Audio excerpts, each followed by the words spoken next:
విగ్రహారాధన, అభిచారం, వ్యభిచారం కదండి, అభిచారము, వేషములు, కలహము, మత్సరములు, క్రోధములు, కక్షలు, వేదములు, విమతములు, అసూయలు, మత్తతలు, అల్లలతో కూడిన ఆటపాటలు మొదలైనవి. ప్రార్థన చేద్దాం. ప్రేమగల తండ్రి,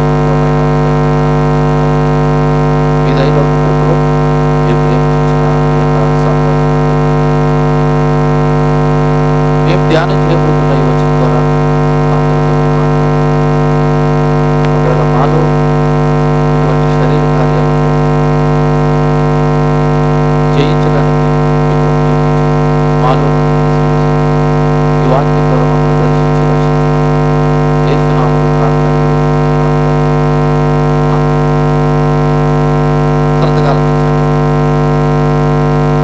మనము శరీర కార్యాల గురించి ధ్యానం చేస్తాం.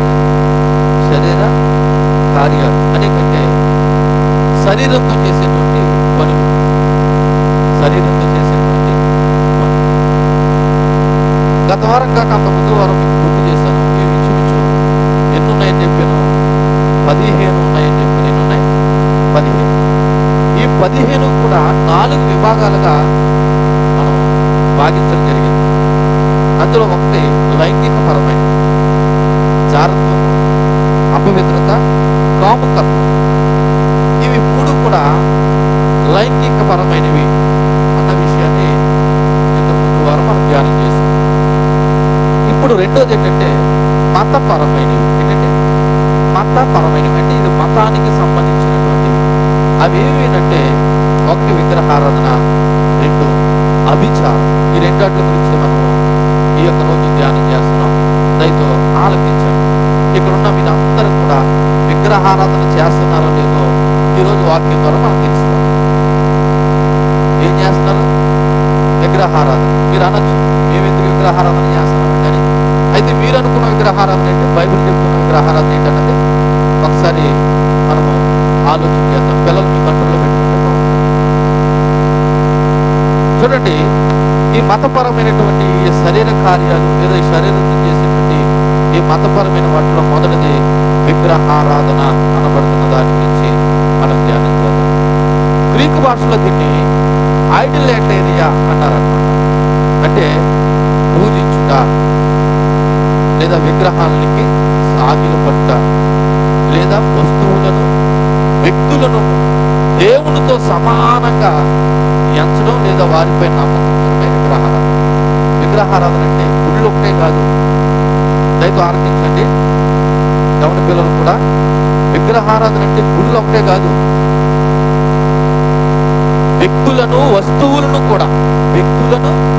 వస్తువులను కూడా దేవునితో కంటే లేదా దేవుని కంటే ఎక్కువగా మీరు పూజించిన, కొలిచిన, విలువించిన జరది ఏమవుతుంది? విగ్రహాలు. ఇప్పుడు ప్రార్థన అంటే నాకు తెలిసింది ఈ మధ్యలో కొంతమంది సీరియల్లో ముగించుకున్నప్పుడు ప్రార్థనకు వచ్చే వాళ్ళు కూడా ఉన్నారట. అంటే ఇప్పుడు ఏది ప్రాముఖ్యమైనది మీ దృష్టిలో? దేవుడు ప్రాముఖ్యమా, సీరియల్ ముఖ్యమా? ఇప్పుడు సీరియల్ ముఖ్యమంటే సీరియల్ దృష్టిలో ఏమైంది? ఇప్పుడు విగ్రహారాధన. విగ్రహారాధన అంటే గుడికెళ్ళి కొబ్బరికాయ కొట్టడం అనుకుంటున్నారేమో. అర్థమైంది? ఇప్పుడు విగ్రహారాధన అంటే కొంతమందికి వ్యక్తులు చాలా ఇష్టం. యవనస్తులు, మగపిల్లలకైతే సినిమా హీరోస్ ఇష్టం, లేదా క్రికెట్ ఆడేటువంటి క్రికెటర్లు అంటే ఇష్టం. ఒకవేళ ఆడపిల్లలకైతే కొన్ని వస్తువులు ఇష్టం, లేదా కొంతమంది హీరోయిన్స్ కూడా ఇష్టం. ఇప్పుడు వీళ్ళు ఎవరన్నమాట నీ దృష్టిలో? అంటే దేవుని దృష్టిలో విగ్రహారాధన. నీ దృష్టిలో నువ్వు ఒకవేళ ఫ్యాన్స్ అనొచ్చు. మీకు మరలా చెప్తున్నాను, దేవుడు తప్ప మనకు ఎవరు ఫ్యాన్ లేరు. దేవుడే మన హీరో. అది కూడా యేసుక్రీస్తు మాత్రమే. నమ్మిన వారు దేవుని స్తోత్రం చెప్పండి. కాబట్టి ఒకసారి ఆలోచన చేయండి. విగ్రహారాధన అంటే ఏదో ఒక గుడికి వెళ్ళి మొక్కడమో పూజించడమో విగ్రహారాధన కాదు. దేవునితో సమానంగా లేదా దేవుని కంటే ఎక్కువగా వ్యక్తులను, వస్తువులను పూజించిన, సాగిలు పడిన, విలువిచ్చినా జరే అది విగ్రహారాధనే. ఇక్కడ ఇంకోటి కూడా ఉంది. వస్తువు అనేసరికి అందులో డబ్బులు కూడా వస్తాయి, బంగారాలు కూడా వస్తాయి, భూములు కూడా వస్తాయి, చాలా వస్తాయి వస్తువులు అంటే. ఇంక వ్యక్తులు అంటే సినిమా హీరోలు అవ్వచ్చు, లేకపోతే సీరియల్ హీరోయిన్లు అవ్వచ్చు, లేకపోతే క్రికెటర్ సంబంధించిన వాళ్ళు అవ్వచ్చు, లేదా రాజకీయ నాయకులు కూడా నువ్వు దేవుని కంటే ఎక్కువగా దేవునితో సమానంగా పూజిస్తుంటే లేదా కొలుస్తుంటే వాళ్ళు ఎవరన్నమాట? నువ్వేం చేస్తున్నావు అనమాట? విగ్రహారాధన చేస్తున్నట్టే. దయతో మీకు మరలా చెప్తున్నాను, ఒకవేళ రాజకీయ పరంగా ఏదో పార్టీకి చెందిన వారైతే చెందండి, నేను కాదంటలేదు. మీరు మాత్రం క్రీస్తు జెండా మాత్రమే మోయాలి. రాజకీయం ఎంతవరకునంటే ఓటేసి అయ్యింది వరకునే. ఒకవేళ నీకు అభిమానం ఉంటే గౌరవించండి, అంతే తప్ప దేవుడి కంటే ఎక్కువ కాదు. ఓకేనా? ఇది రాజకీయ పరంగా. ఇంకా వెసులుబాట్లు ఉన్నట్లో లేవు.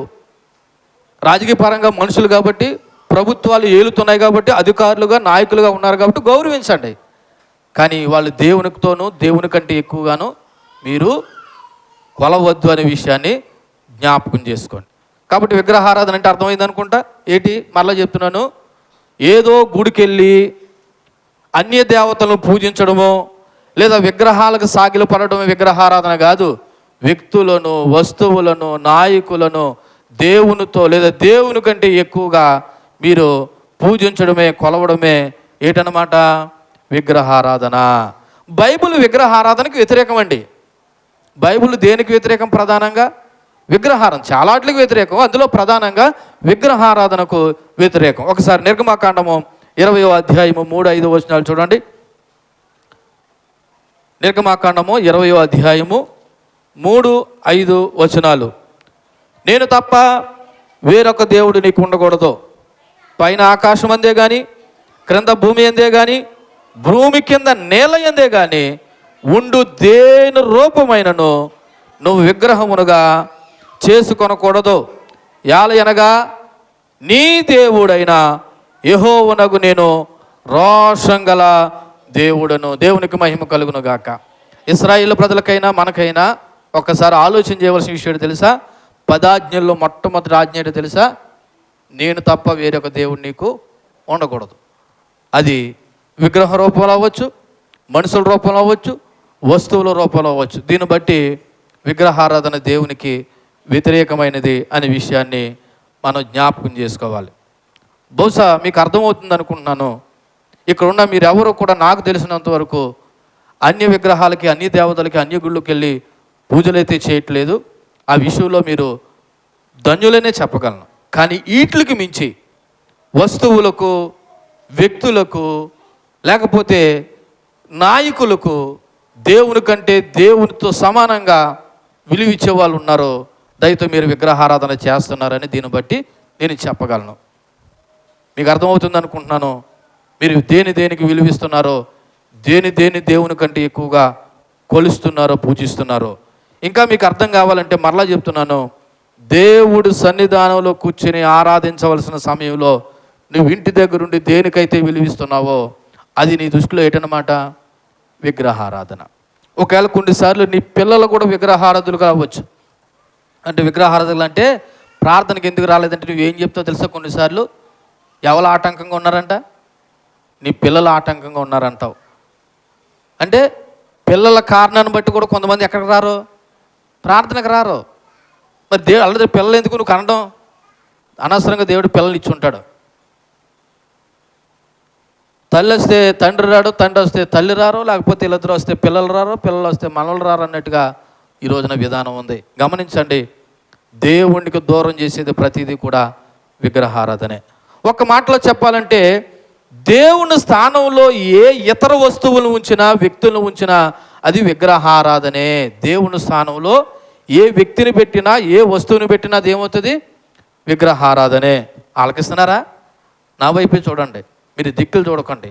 ఒక్క చిన్న పని చేసినా మీరు దేవుని మాటను మీరు కోల్పోయిన వారు అవుతారు. మరలా చెప్తున్నాను, దేవుడు మన ముందున్నాడన్న జాగ్రత్తతో దేవుని మాటలు ఆలకించండి. సీరియస్నెస్ కనబడాల. ఒక అధికారి దగ్గర, ఒక నాయకుడి దగ్గర ఎంత భయం కలిగి ఉంటారో అంతకంటే గౌరవంగా దేవుడు మందిరంలో ఉండి దేవుని మాటలు ఆలకించండి. ఎంత చెప్తున్నా సరే ఇంకా పిల్లల ధ్యాస పోలేదు, పిల్లల వైపు చూస్తూనే ఉన్నారు తప్ప నా వైపు చూడట్లేదు. దేవుడే వాళ్ళకి మారు మనసు ఇచ్చునుగాక. బైబిల్ దృక్కోణంలో విగ్రహారాధన గురించి మాట్లాడితే ఇది ఒక ప్రధాన పాపం కింద దేవుడు చెప్తున్నాడు. ఏంటండి? పాపం, ప్రధానమైన పాపం విగ్రహారాధన. ఎందుకో తెలుసా? ఇది దేవుని పట్ల ఉన్న పూర్తి భక్తిని ఉల్లంఘిస్తుంది. ఎవరి పట్ల ఉన్న భక్తిని? దేవుని పట్ల ఉన్న భక్తిని ఈ విగ్రహారాధన ఉల్లంఘిస్తుంది. అందుకే నిర్గమాకాండ 20 అధ్యాయం 3-5 ఎందుకు చెప్పాడంటే, నేను తప్ప వేరే దేవుడు ఉండకూడదని ఎందుకన్నారో తెలుసా?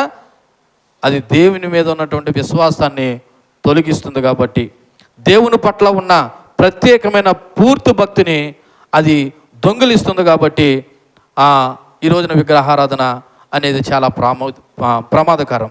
ఒకసారి దీనికి దేవుడు ఏం చెప్తున్నాడు మరి విగ్రహారాధన చేయకుండా అంటే, రోమీలకు రాసిన పత్రిక 1వ అధ్యాయము 22-23 చదువుదాం.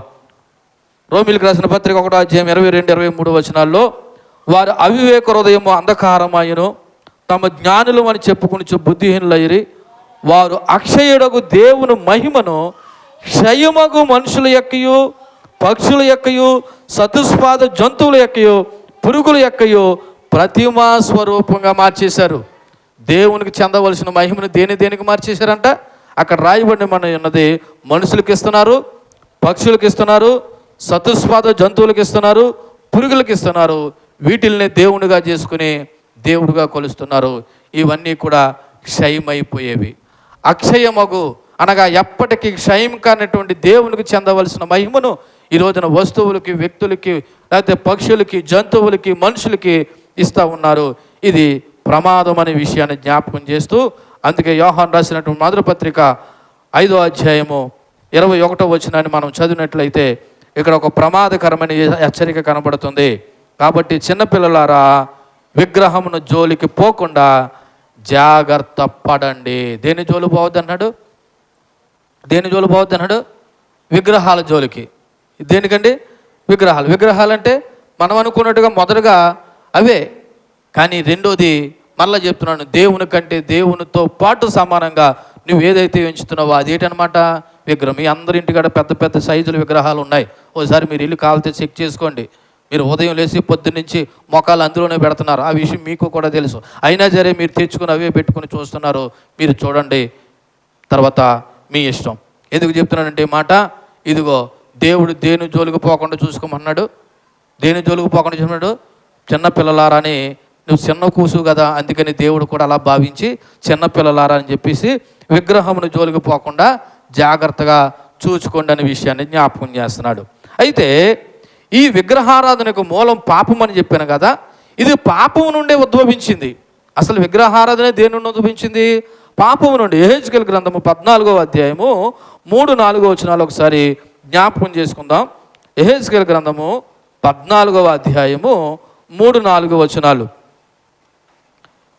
నరపుత్రుడా, ఈ మనుషులు తమ హృదయములో విగ్రహములను నిలుపుకొని దోషం పుట్టించి అభ్యంతరమును తమ ఎదుటినే పెట్టుకుని ఉన్నారు. వీరు నా యొద్ద ఏమైనా విచారణ చేయదగునా? కావున నువ్వు వారికి సంగతి తెలియజేసి ఎలాగ చెప్పుము.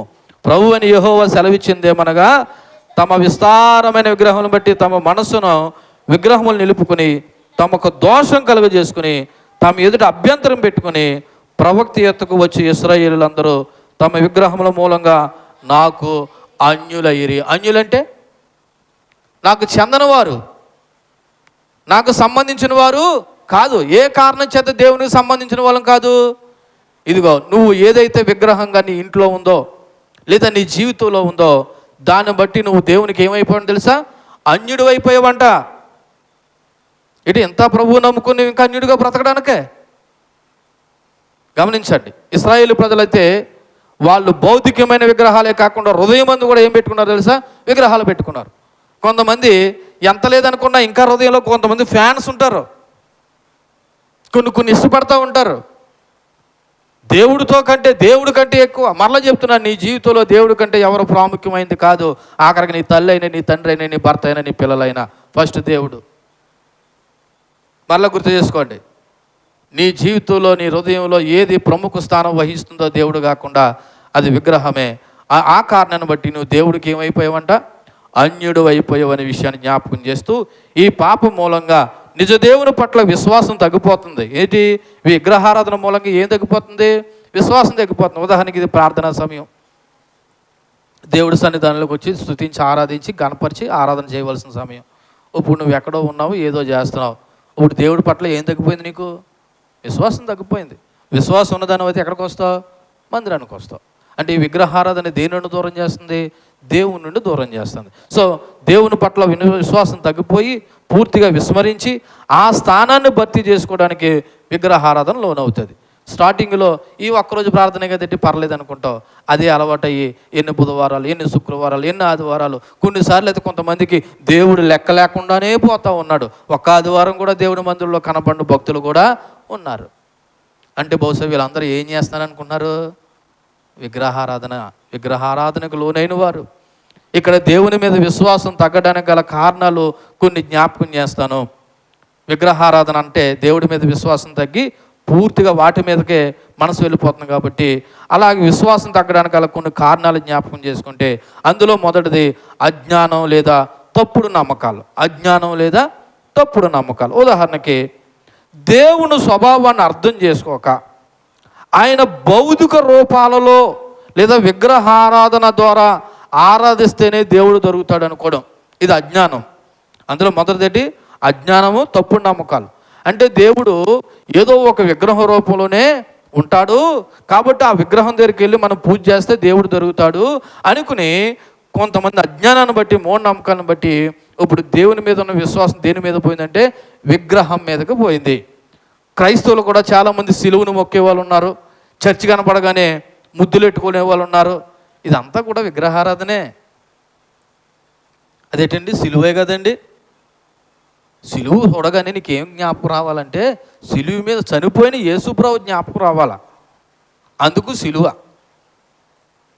చర్చి చూడగానే నీకు ఏం జ్ఞాపకం రావాలంటే ఇది అందరం మనం కలిసి స్తుతించి ఆరాధించే ఒక స్థలం అనేది జ్ఞాపకం రావాలి. అంతే తప్ప చర్చి దేవుడు కాదు.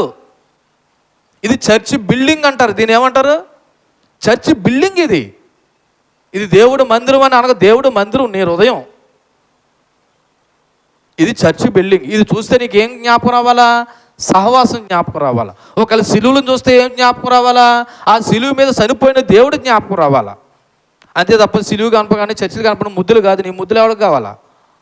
ఇలా ముద్దులు పెట్టుకో, దేవుడు గుద్దులు ఎత్తాడు తర్వాత. ఇలాగ అజ్ఞానంతోనూ మూఢనమ్మకాలతోనూ మనుషులు ఏమనుకున్నారంటే దేవుడు విగ్రహ రూపంలో దొరుకుతాడని విగ్రహాలను పూజించడం మొదలెట్టారు. యెషయా గ్రంథము 44వ అధ్యాయము 9వ వచనం ఒకసారి చూడండి. యెషయా గ్రంథము 44వ అధ్యాయము 9వ వచనం. విగ్రహమును నిర్మించు వారందరూ ఏంటండి? మాయ వంటి వారు, వారికి ఇష్టమైన విగ్రహాలు నిష్ప్రయోజనాలు, తామే అందుకు సాక్షులు. వారు గ్రహించువారు కారు, ఎరుగువారు కారు గనక వారు ఏమవుతారంటే సిగ్గుపడతారు. ఎందుకును పనికిరాని విగ్రహంలో పోతపోసి దాన్ని ఒక దేవునిగా నిరూపించేవాడు ఎవడు? ఇదిగో దాన్ని పూజించేవారు అందరూ కూడా సిగ్గుపడతారు. కీర్తనలో ఇంకో చోట ఏ రాయబడిందంటే వాటిని చేయువారు వాటి వంటి వారే అని ఉంటుంది. అంటే ఇప్పుడు దేవుడు ఎందులో లేడు? విగ్రహంలో లేడు, ఏ వస్తువులో లేడు, ఆఖరికి మనుషుల్లో కూడా దేవుడు లేడు. మనిషివే నువ్వు. దేవుని వెతికే క్రమంలో నువ్వు దేవుడి కొరకు పరితపించాలి తప్ప దేవుడు విగ్రహం రూపంలో లేడనే విషయం మనం జ్ఞాపకం చేసుకోవాలి. అందుకే చాలామంది క్రైస్తవులు కూడా అక్కడెక్కడికో వెళ్తున్నారు. ఆ పట్టణం అని, ఈ పట్టణం అని, ఆ గుడని, ఈ గుడని, అక్కడికి ఇక్కడ కూడా వెళ్ళే వాళ్ళు ఉన్నారు క్రైస్తవులు. ఇక్కడ లేడా దేవుడు? ఇద్దరు ముగ్గురు కూడిన చోట ఎవరున్నారంట? మరి అక్కడికి ఎందుకు పోవాలి నువ్వు?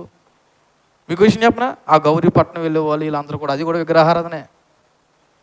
విగ్రహారాధనే.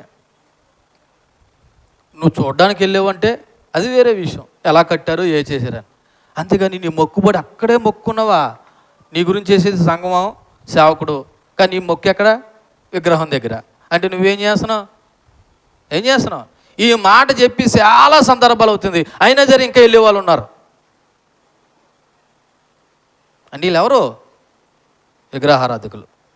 రెండోది, ఈ విగ్రహాన్ని పూజించగల రెండో కారణం ఏంటంటే స్వార్థ కోరికలు. ఏ కోరికలు? స్వార్థ కోరికలు. అంటే ఏంటి తెలుసా? దేవునికి ఇష్టానికి విరుద్ధంగా నడవడం కోసం లేదా సంపాదించడం కోసం దేవుని విడిచిపెడతారు. వీళ్ళు నిజ దేవుని విడిచిపెట్టి వీళ్ళు స్వార్థంగా బ్రతకడానికి లేదా వీళ్ళ ఇష్టాలను నెరవేర్చుకోవడానికి, లేదా సంపాదించడానికి దేవుని విడిచిపెడతారు.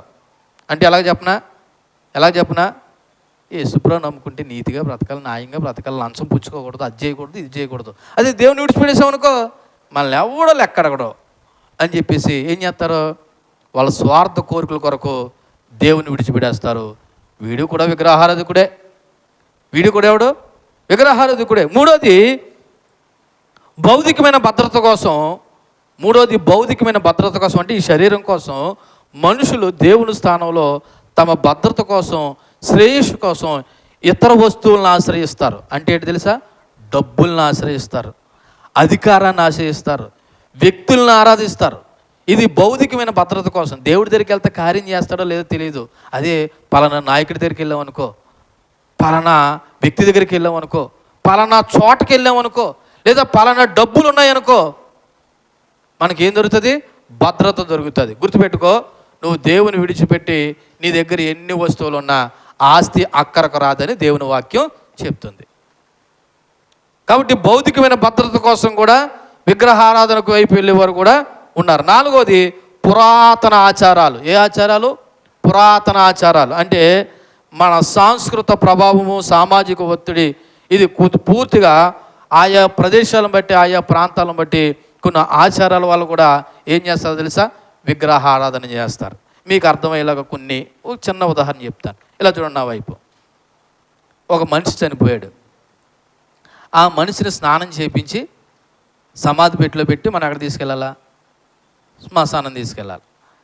ఆ స్నానం చేయించేటప్పుడు అతనికి ఒక్కడికే చేయించరు, ఇంకెవరో చేయించారు. అది కూడా విగ్రహారాధనే, అది మూఢనమ్మకమే. ఆ ఇంటి పేర్లు అందరూ ఆడు రేపు మాపు చచ్చిపోయాడైనా సరే ఆడి మీద బిందు నీళ్ళు వేసేయాల. ఆడ ఆస్మా పేషెంట్ అయినా సరే ఆడిని ఏం చేయాలి? నెత్తి మీద తడిపేయాలండి.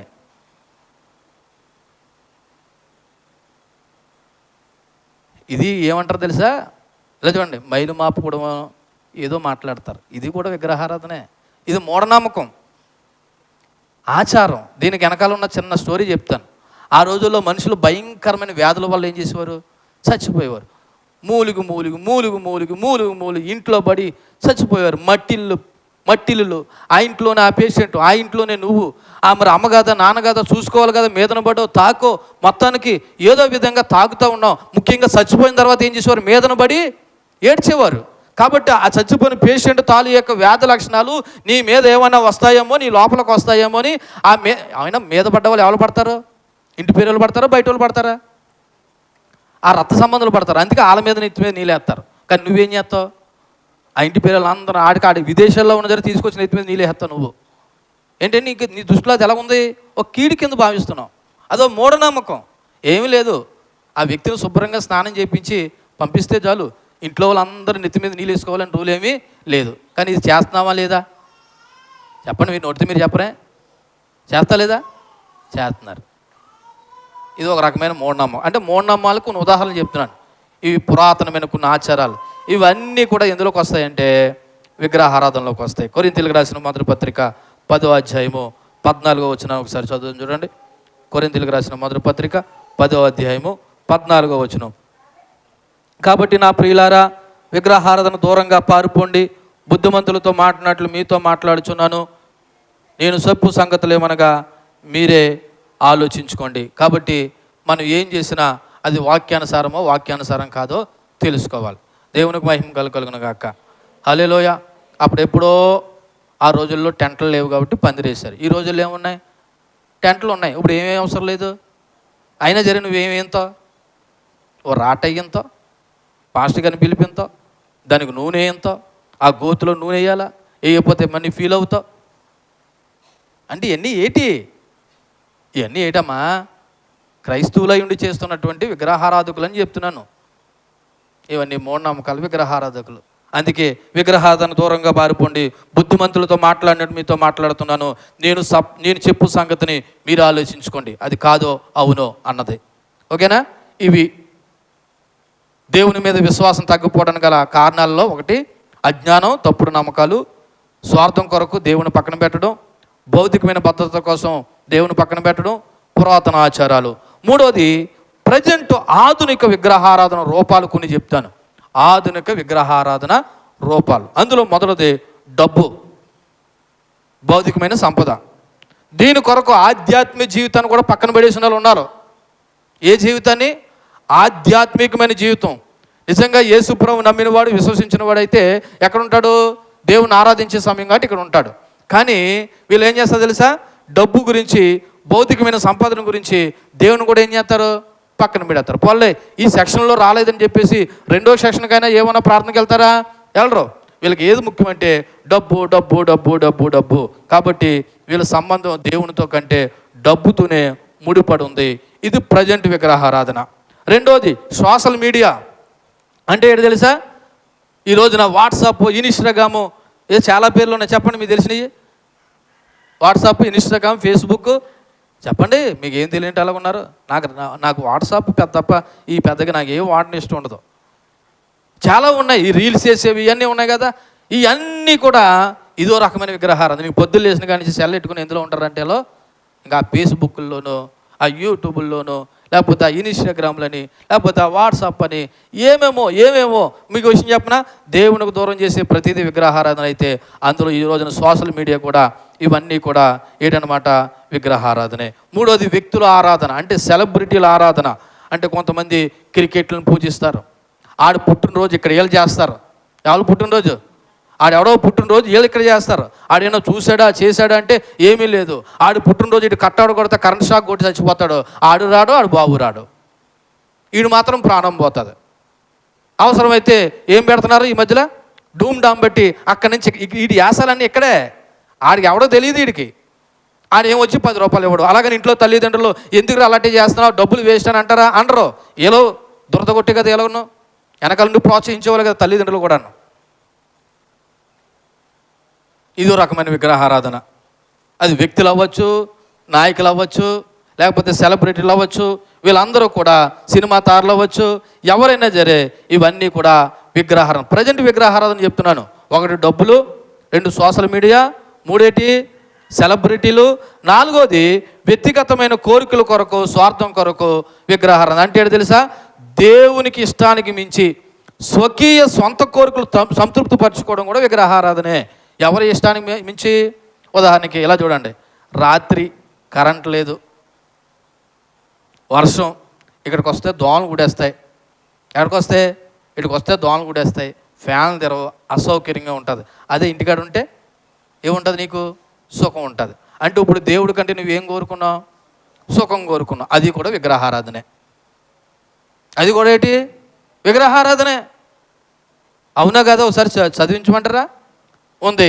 అంత్య దినంలో అపాయకరమైన కాలంలో అంత్య దినాల్లో ఇలా ఉంటాయని చెప్పి అక్కడ లిస్ట్ ఉంటుంది. లాస్ట్లో ఏంటంటే దేవుని కంటే సుఖ అనుభవం కలవారు. ఇవన్నీ చెప్తుంటే మేము కాదన్నట్టుగా మీరు ఉన్నారు. నాకు తెలిసి ఎవరెవరు ఎక్కడ ఏ లిస్టులో ఉంటున్నారో.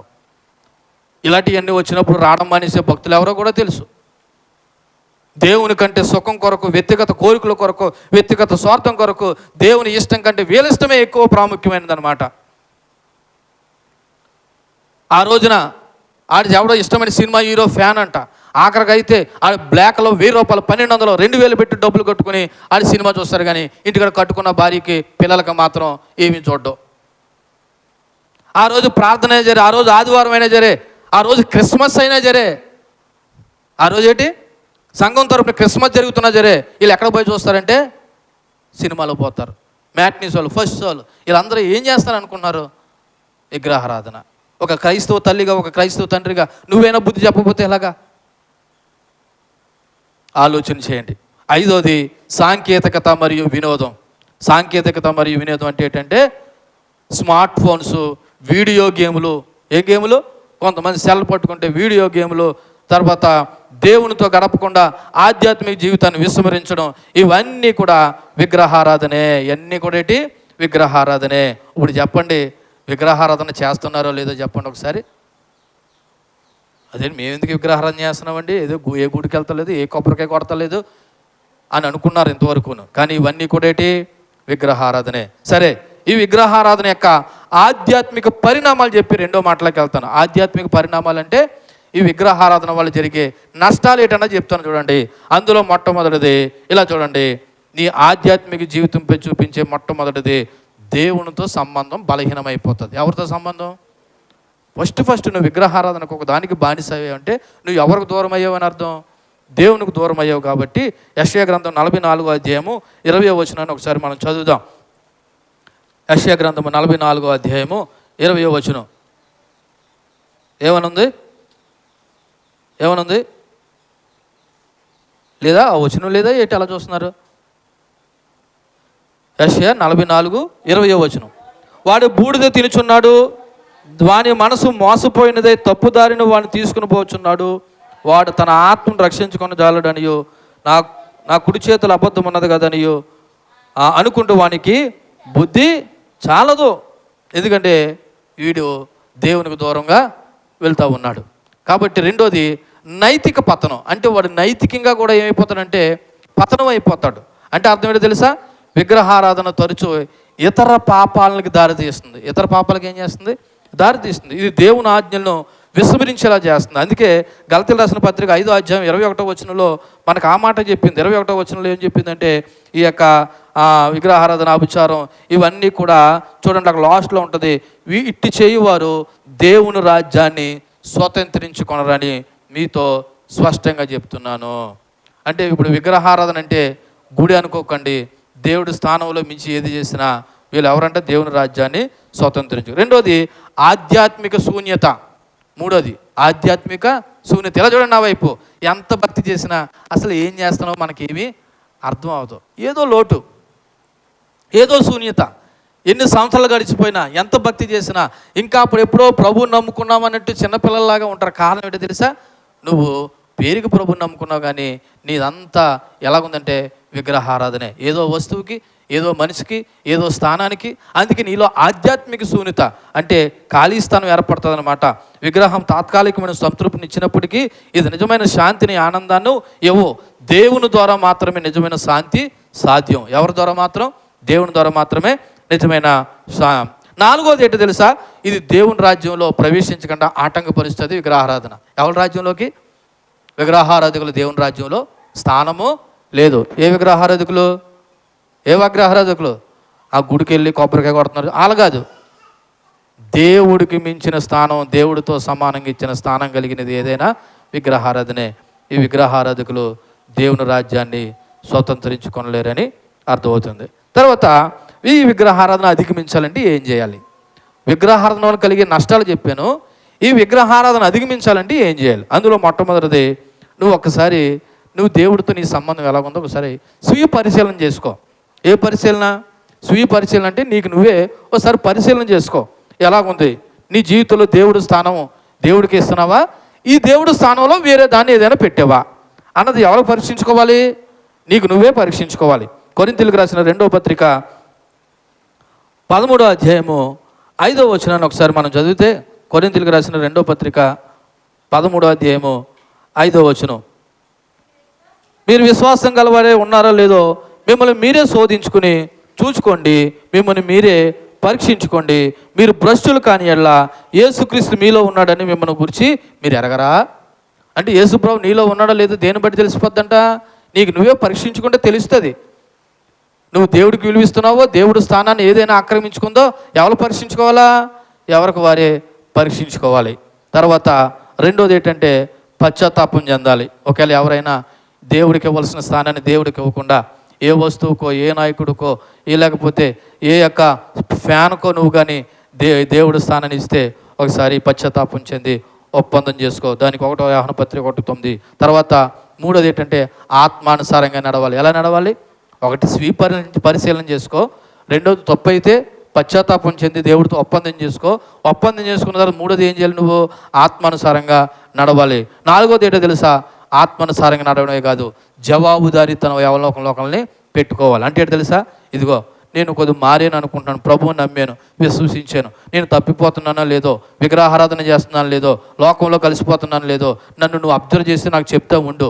నేను ఏ తప్పుడు మాట మాట్లాడినా, లేకపోతే ఏ పాపం మాట మాట్లాడినా, ఏ త్రోవ తెప్పుతున్నా సరే నువ్వు నన్ను ఏం చేయి, వాచ్ చేసి నన్ను కనిపెడతావు. ఇదిగో అక్క, ఇదిగో చెల్లి, నువ్వు ఈ విషయంలో తప్పిపోతున్నావని సరి చేయడానికి ఒక ఆత్మీయ నాయకత్వం కూడా పెట్టుకోవాలి. ఇవి విగ్రహారాధన అధిగమించే మార్గాలు. ఇదండి విగ్రహారాధన గురించి. చెప్పాలి. దీన్ని బట్టి మీరు జ్ఞాపకం చేసుకోండి. ఇవన్నీ జయించడానికి అనుదిన ప్రార్థన, వ్యక్తిగత వాక్య అనుభవం, క్రమశిక్షణతో కూడిన జీవితం ఇవన్నీ ఉంటే ఈ విగ్రహారాధన అనబడుతున్న వాటి నుంచి మనం జయించగలుగుతాం.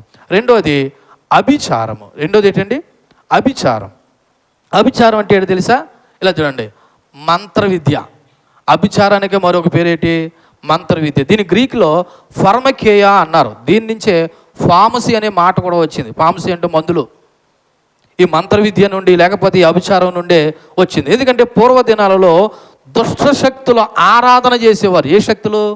దుష్టశక్తుల ఆరాధనతో పాటు మనుషులకు మత్తు చేయనట్లు, మైమర్చిపోయినట్లు కొన్ని మత్తు పదార్థాలు ఇచ్చేవారు ఆ రోజుల్లో. దీన్ని ఏమన్నారంటే అభిచారము అన్నారు. ఏమన్నారు? అభిచారం. రేపటి దినాన్న అనగా మహాశ్రమల కాలంలో కూడా ఇటువంటివి ఉంటాయి అనే విషయం ప్రకటన గ్రంథం 9:21, 18:23 వచనంలో ఉన్నది. ఈ మంత్ర విద్య అనబడుతున్న ఈ అభిచారం గురించి మనకు అర్థమయ్యే కొన్ని మాటలు జ్ఞాపకం చేస్తాను. చూడండి ఒకసారి. ఈ మంత్ర విద్య అంటే ఇందులోకి ఏమి వస్తాయి తెలుసా? మంత్రాలు, యంత్రాలు, తంత్రాలు, జ్యోతిష్యం, పూజలు ఇవన్నీ కూడా ఎందులోకి వస్తాయి? ఎక్కడికి వస్తాయి? అభిచారంలోకి వస్తాయి. అప్పుడప్పుడు నీకు బాగోకపోయినా, నీ కొడుకు బాగోకపోయినా, నీ కూతురుకు బాగోకపోయినా, నీ మనవడికి బాగోకపోయినా, నీ మొగుడుకు బాగోకపోయినా, లేకపోతే నీ ఇంట్లో వాళ్ళు ఎవరికి బాగోకపోయినా ఇంక దేవుడు వాళ్ళ కాలేదని నువ్వు అక్కడిక్కడికి పోతున్నావు చూసావా? ఇదంతా ఏదనమాట? అభిచారం. ఏంటి? అభిచారం. గమనించండి. ఇలా చూడండి, నేను మతపరమైనవి చెప్తా ఉన్నాను. అందులో ఒకటి విగ్రహారాధన, రెండు అభిచారం. ఈ రెండు కూడా దేవుని నుండి దూరం చేస్తాయి. ఎవరి నుండి దూరం చేస్తాయి? దేవుని నుండి దూరం చేస్తాయి. అందుకే దేవుడు వీటి విషయంలో ఖండితంగా చెప్పిన మాట ద్వితీయోపదేశకాండము 18వ అధ్యాయము. ఒకసారి మీరు తీయండి. ద్వితీయోపదేశకాండము 18వ అధ్యాయం త్వరగా 10వ వచనం 12వ వచనం. 18వ అధ్యాయం 10, 12. తన కుమారుడైనను తన కుమార్తె అయినను అగ్నిగుండము దాటించే వాటినైనను సగునము చెప్పు సోదిగానైనను మేఘ సకముల గురించి సర్పసకముల గురించి చెప్పువానైనను చిలంగవానినైనను మాంత్రికునైనను ఇంద్రజాలికునైనను కర్ణపిచాచ గలవానైనను దయ్యముల యొద్ద విచారణ చేయువానైనను మీ మధ్య ఉండనియొద్దు అన్నాడు. ఉండనియొద్దు అన్నాడు అంటే చేయమని అర్థం. ఉండనియొద్దు అన్నాడు అంటే అర్థం ఏంటి? చెయ్యొద్దు అని కూడాను. కానీ చాలామంది క్రైస్తవులు అనబడుతున్నారు కూడా ఎక్కడికి వెళ్తారు చెప్పండి అమ్మా. ఒకవేళ మీరు వెళ్ళకపోతే దేవుని స్తోత్రం. ఆలకిస్తున్నారా? ఆలకిస్తున్నారు. చాలా చక్కగా ఆలకిస్తున్నారు. అభిచారం, ఈ మంత్రాలు, తంత్రాలు, జ్యోతిష్యం, మూఢనమ్మకాలు, అక్కడ చాలా పెద్ద లిస్ట్ ఉంది. అక్కడ ఏమన్నా తెలుసా? మీ కుమారుడైనా మీ కుమార్తెనైనా ఎక్కడికి వెళ్ళనియొద్దు అన్నాడు. అగ్నిగుండం దాటించే వాటి విషయంలో కానీ, సగునం చెప్పే విషయంలో కానీ, సోది విషయంలో కానీ, మేఘ సగునం గురించి కానీ, సర్పసగునం గురించి కానీ, చిల్లంగితనం గురించి కానీ, మాంత్రికుని గురించి కానీ, ఇంద్రజాలకుని గురించి కానీ, కర్ణపిచాచన అడుగు వాటి గారి గురించి కానీ, దయ్యముల వద్ద విచారణ చేయ వాటి గురించి కానీ మీ మధ్య ఉండనియొద్దు అన్నాడు. కానీ మనుషులు ఎక్కడికి వెళ్తున్నారంటే అక్కడికే పోతా ఉన్నారు. కాబట్టి ఒకసారి ఆలోచన చేయండి. ఈ అభిచారాన్ని బదులుగా దేవుని శక్తిని ఆశ్రయించమని బైబిల్ చెప్తుంది. ఎవరిని ఆశ్రయించాలంటండి? యోహాను సువార్త 14వ అధ్యాయము 12వ వచనం. యోహాను సువార్త 14వ అధ్యాయం 12వ వచనం. యోహాను సువార్త 14వ అధ్యాయం 12వ వచనం. ఏమని రాయబడి ఉన్నది? నేను తండ్రి యొద్దకు వెళుచున్నాను కనుక నేను చేయి క్రియలు నా యందు విశ్వాసించు వాడిని చేయను, వాటికంటే మరి గొప్ప అతడు చేయుచున్నానని మీతో నిశ్చయముగా చెప్పుచున్నాను. కాబట్టి మీరు నా నామమును దేన్ని అడుగుదురో దాన్ని తండ్రి కుమారుని యందు మహిమపరచుడికే దాన్ని చేతును. నా నామమును మీరు ఏమి నన్ను అడిగినను నేను ఏం చేస్తానో చేస్తాను అంటున్నాడు. దేవుడు ఏమంటున్నాడు? మీరు అడగండి చేస్తానంటున్నాడు. మనం ఏం చేస్తాం? దేవుని దగ్గర అడగడం చేత కాదు. ఎందుకని? దేవుని దగ్గర అడగాలంటే కొన్ని నియమ నిబంధనలు ఉంటాయి. అందుకే మీరు ఏం చేస్తారు? తెలివిగాను పాస్టర్ గారండి మా గురించి ప్రార్థన చేయండి. ఎందుకని? పాస్టర్ గారు అయితే కొద్ది గొప్ప భయం భక్తి కలిగి ఉంటాడు, ఆయన ప్రార్థన ఆలకింతాడు, కాబట్టి మా ఇంట్లో అన్నీ జరిగేస్తాయి. ఏం జరగవు. నువ్వు ముందు భయము భక్తి కలిగి ఉండు. అందుకే నువ్వు భయము భక్తి కలిగి ఉంటే చేత కాదు కదా. అందుకని ప్రార్థన ఎవరిని చేయమంటావు? ఎవరిని చేయమంటావు? పాస్టర్ గారిని చేయమంటావు. నువ్వు మాత్రం ప్రార్థన చేయవు. నాలోటోటి సీరియస్గా ఒకవేళ ప్రార్థన చేస్తే ఆ సమయాన్ని నువ్వు టీవీ దగ్గర కూర్చుంటావు, లేదంటే వాళ్ళ దగ్గర వీళ్ళ దగ్గర కూర్చొని ఊసులాడతావు. మరి దేవుడు ఎలాగ ఆలకింతాడు? ఆయనేమో మీరు నా నామం పెట్టి ఏది అడిగినా మీకు చేస్తానంటాడు. కానీ నువ్వేం చేస్తావు? అడగడము చేత కాదు, దేవుని కొరకు బ్రతకడం చేత కాదు. కాబట్టి ఏం చేస్తావంటే ఈజీగా తగ్గిపోయే మార్గాలు ఎన్నుకుంటావు. అయ్యే ఇందాక చెప్పాను కదా, అక్కడిక్కడికి పరిగెట్టడం. ఇలాగైతే పాస్టర్ గారు చూస్తారేమని ఇంకో రోడ్డు ఉంది కదా, ఆ రోడ్డు అంటే వెళ్ళిపోతారు. మళ్ళీ ఎవరైనా ఇక్కడికే ఊళ్ళోకి చిన్న పని ఉండి వెళ్తున్నావు, నీ పనుల సంగతి మాకు తెలియదు అనుకున్నావా? నీ పనుల సంగతి మాకు తెలియదు అనుకున్నావా? నువ్వు ఎవరిని తీసుకుని వెళ్తున్నావు మాకు తెలియదు అనుకున్నావా? మరి దీనికి కొద్ది పెద్ద రకమైన మనుషులు ఉన్నారండో, వాళ్ళనే తీసుకొని వెళ్తారు. ఇలా ప్రతీది దేవుడు చూస్తున్నాడు. ఎవరు చూస్తున్నారు? ఎన్నో సందర్భంలో చెప్పాను, మీరు విగ్రహ సంబంధమైన వాటికి జోలికి పోకండి. కొన్ని ఆటల జోలికి కూడా పోవద్దని చెప్పాను. అయినా ఊళ్ళోకి వెళ్ళి ఇంకా చేసేవాళ్ళు ఉన్నారు. నాకు కనబడదు అనుకుంటున్నారా? నా కళ్ళు దాయాలనుకుంటున్నారా? నాకు కనబడుతుంది, నాకు వినబడుతుంది, దేవుడికి కూడా కనబడుతుంది. ఎందుకు ఏమి ఇస్తారు? మహా అయితే నీకు 50 రూపాయలు ఇస్తారు, ఒక జాకెట్ మొక్క ఇస్తారేమో, లేకపోతే వాళ్ళు వండుకునే తెచ్చి పెడతారేమో. ఎందుకు? దేవుడిని నమ్ముకుని కూడా నువ్వు ఎందుకు ఇంకా అలా బ్రతుకుతున్నావు? పలా ఇంట్లో మనిషి అయినా, వాళ్ళ అమ్మైనా, వాళ్ళ అక్కైనా, లేకపోతే వాళ్ళ కూతురైనా, వాళ్ళ అల్లుడైనా, లేకపోతే వాళ్ళ ఇంట్లో మనిషి అయినా అమ్మ అలాంటి వాటికి వెళ్ళొద్దని చెప్తున్నారా? చెప్పట్లేదు.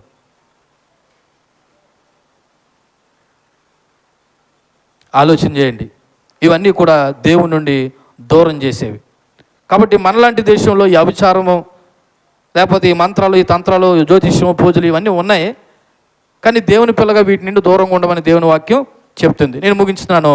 చూడండి, ఈ విగ్రహారాధన, అభిచారం, ఈ రెండు దేవుని మీద ఆధారపడకుండా విశ్వాసానికి వ్యతిరేకంగా పనిచేస్తాయి. వీటిని ఆశ్రయించిన వారు దేవుని ఎడలన్న విశ్వాసాన్ని కోల్పోతారు. ఫస్ట్ అంటే వీళ్ళకి దేవుడి మీద ఏమి లేదు, విశ్వాసం లేదు. కాబట్టి ఎక్కడికి వెళ్తున్నారు? వేరే చోటకి వెళ్తున్నారు.